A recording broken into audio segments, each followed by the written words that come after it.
This is Rick, and welcome to Astral Club. This is Channeler Jane Roberts and Seth Speak. Before we get into it, I just want to mention a few things. Patreon, if you'd like to support the work of this channel, and many of you already are, and that's great. I really appreciate that.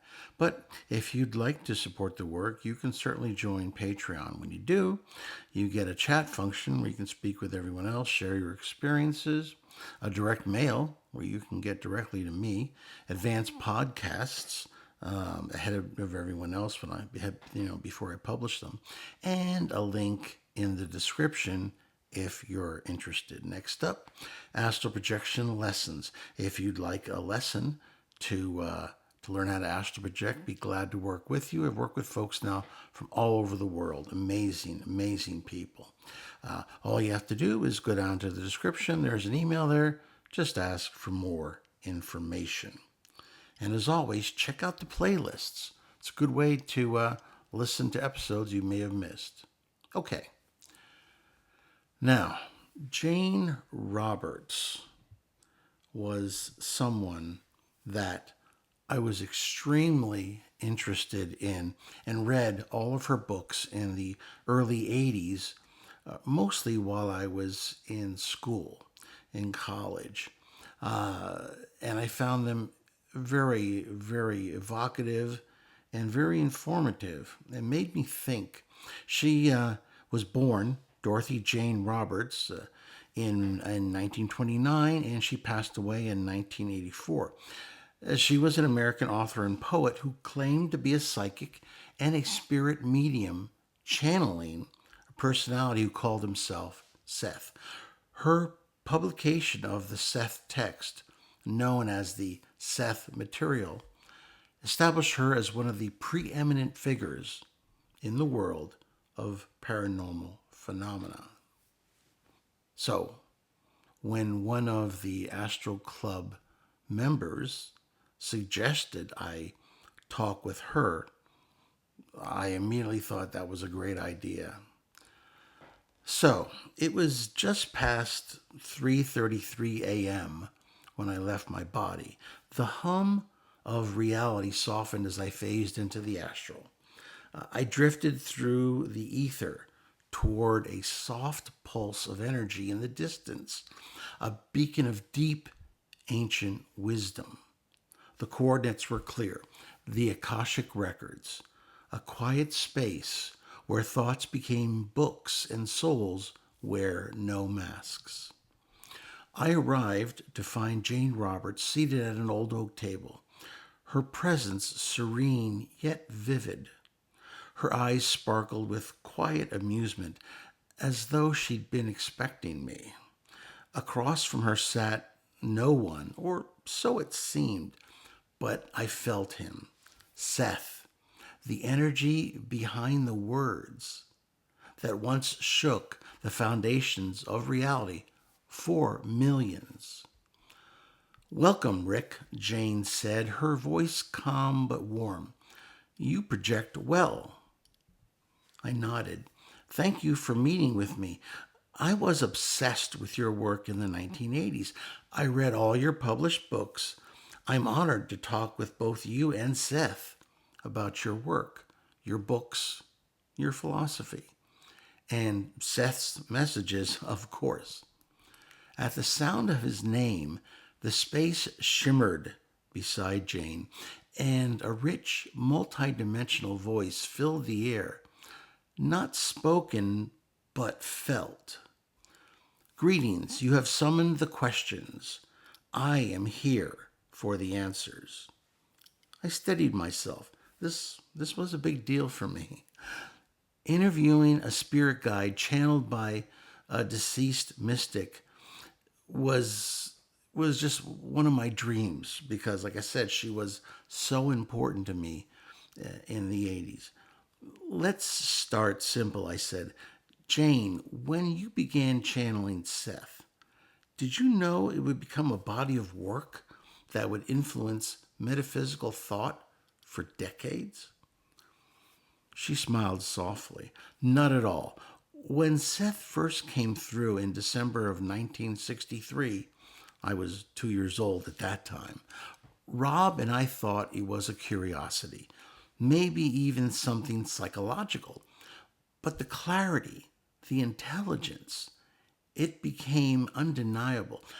I realized we were tapping into something vast, something conscious, and something loving. Seth's presence grew stronger. You create your own reality, he said. This was the cornerstone. The message was never meant to become dogma, but liberation. The psyche is not bound by flesh, nor by death. You, Rick, already know this. You walk in dreams. So, when you say we create our own reality, what about trauma, pain, war? People don't choose those things, do they? Seth responded gently with the authority of a teacher who knows your question before you ask it. Not with the conscious mind, no.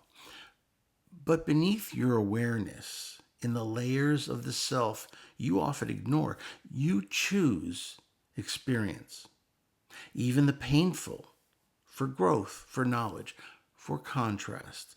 Nothing is meaningless. You are not victims. You are creators. Jane added, people misunderstood that sometimes. They thought Seth was blaming the victim, but it's not blame. It's empowerment. If you're creating it, you can also uncreate it. That's something that I know bothered me back then, and I thought about it quite a bit. And I know others have as well, because it's a basic philosophy that you, in essence, create your own reality. And it's a question that people have if they're facing a terrible reality. They ask, why am I suffering like this? I don't wish this, and why is it my fault? It's not my fault. It's X, Y, and Z's fault. Now, that seems to let you off the hook. However, by abandoning your power in your life and in any given situation, you're essentially just surrendering yourself. You're saying, it's not my fault. And by saying it's not my fault, you are giving up the chance to take control and change your life for the better.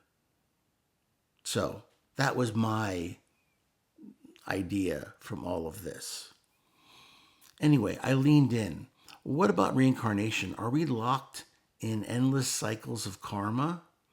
Seth almost laughed, if energy can laugh. No cycles are endless unless you desire them to be. Karma, as you think of it, is a distortion. You don't carry debts across lifetimes like ledgers. You carry desire, curiosity, incomplete understanding. You return not to suffer, but explore. And I think if you watch listen to my karma episode, 8 Reasons Why We Reincarnate, I think you'll see this echoed, because this basic philosophy became my philosophy, especially when you're dealing with things like karma. Jane nodded. Seth once said we're like multidimensional artists, painting ourselves across time. Life isn't punishment. It's a canvas. The astral air seemed to shimmer around us. Okay, then what is the soul in your view? Jane's eyes locked on mine. The soul is the larger self, the eternal, creative source of your being. It's you, but unfiltered. Imagine waking up and remembering that every life you've lived was just a dream. That's what it's like to return to soul awareness. Seth added, "You are souls dreaming they are humans." Isn't that interesting? You are not separate from all that is. You are extensions of it. God is not above you, God is within you.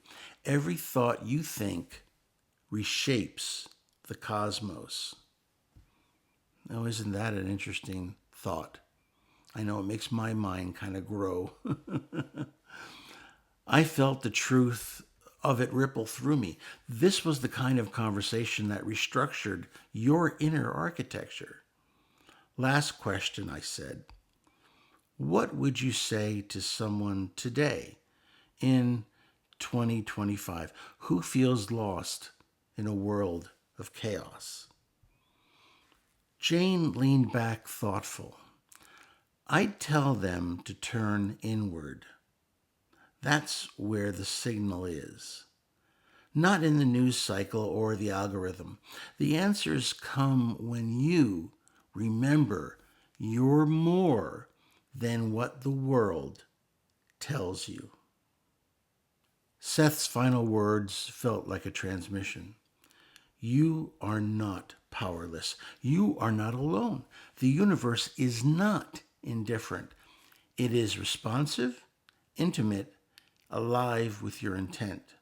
Speak to it, and it will answer.